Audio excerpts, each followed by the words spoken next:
শুধু সময়ের অপেক্ষা। কাশ্মীর হামলার প্রতিশোধ ভারত নিতে চলেছে। ঠকঠক করে কাঁপছে পাকিস্তান। তারা এখন কেঁদে রেঁদে বলতে চাইছে, এই যে কাশ্মীরে যে ঘটনাটা ঘটলো, মানে যে টার্গেট কিলিংটা হলো, সেখানে তদন্ত করা হোক, এবং ভারত যদি তদন্ত করে সেখানে পাকিস্তান সহযোগিতা করবে। তারা তদন্ত চাই। মানে আগে বড় বড় বাতেলা দিচ্ছিল, মানে ভারতের বিরুদ্ধে তারা যুদ্ধ করবে, ভারতকে তারা নাকি সবক শেখাবে।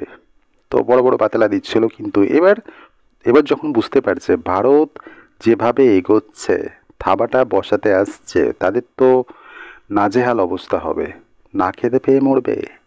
তো তখন তারা এরকম একটা জিনিস, পাকিস্তানের প্রধানমন্ত্রী এরকম একটা বিষয় বলছে যে এই যে কাশ্মীরের ঘটনাটা হয়েছে সেখানে তদন্ত করা হোক, এবং তদন্ত করা হলে পাকিস্তান তদন্ত চাইয়ে তারা সহযোগিতা করবে এই তদন্তে।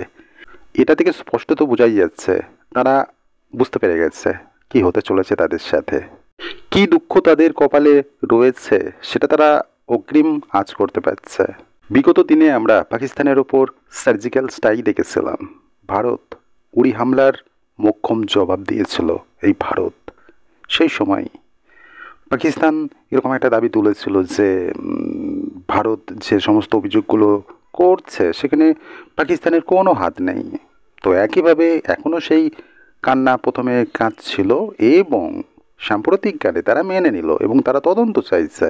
এবং সবথেকে বড় কথা হলো ভারত সরকার বড় কিছু করতে চলেছে, এটা আর বলার অপেক্ষা রাখে না। কারণ ইতিমধ্যে ভারত সরকার বিজ্ঞপ্তি জারি করে দিয়েছে, বিভিন্ন সংবাদ মাধ্যম, যে সমস্ত সংবাদ মাধ্যম রয়েছে, বিজ্ঞপ্তি জারি করে দিয়েছে যে স্পেসিফিক বিষয় মিডিয়া যেন প্রকাশ্যে না আনে, বা যুদ্ধ হলে কী কী করণীয় সেইগুলো তারা যেন মাথায় রাখে। অর্থাৎ কোন কোন বিষয়গুলো মিডিয়া সামনে আনতে পারবে না। হঠাৎ যদি এরকম একটা পরিস্থিতি আসে, তো বোঝাই যাচ্ছে ভারত সরকার বিরাট কিছু করতে চলেছে, যেটা পাকিস্তানের জন্য খুবই দুঃখজনক।